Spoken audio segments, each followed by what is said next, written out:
Hey folks, Pastor Sean coming to you with today's daily devotion. Great verse today, Psalms 91:1. He who dwells in the secret place shall abide under the shadow of the Almighty. Across the country, and we've been talking about this for the last few weeks, across the country there is a move toward revival. People are getting into the presence of God. People are moving into a public setting of worship. Now, this doesn't come by accident. This doesn't happen by chance. What's happened is people have been spending time in the secret place.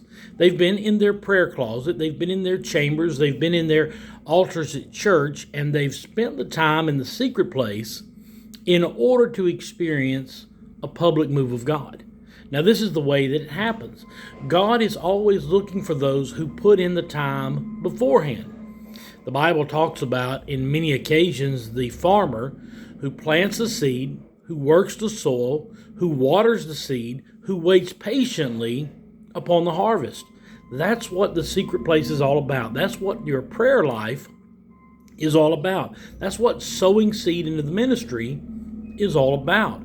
No matter what you're doing, it's going to take time. Anything that happens in a hurry is usually a weed, and it's going to be death and destruction. It's not going to grow. It's not going to be what you want in your life, because a quick fix is never what you need. What you and I need in our lives is longevity. We need the stability of a God who has a lifetime commitment with you and I. So when we put our seed into the ground and we wait patiently upon the harvest, when the harvest does come, it comes in a public way.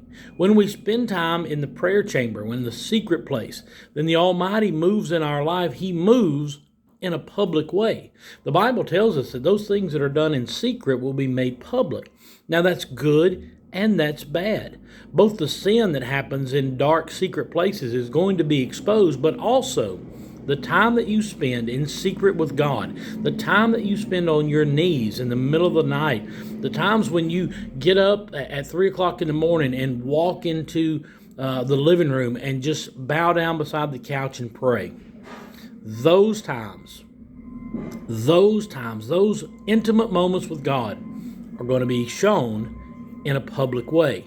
Not to display any greatness about you, but to display the greatness of God. I told you Sunday that in 1923, 100 years ago, there was a revival at Asbury University, at Asbury College, because those people had gotten into the prayer closets, they had gotten into the secret place, and they had begged God to pour out His Spirit upon their university. The revival that is happening now came the same way. I saw an interview with one of the students. He said, "We have been praying for years for God to pour His Spirit out upon our school. We've been praying for revival," and the staff and the professors and the counselors and the students, all of them got together and began to pray that God would pour out His Spirit. Now, it didn't happen overnight. They didn't pray once and God moved.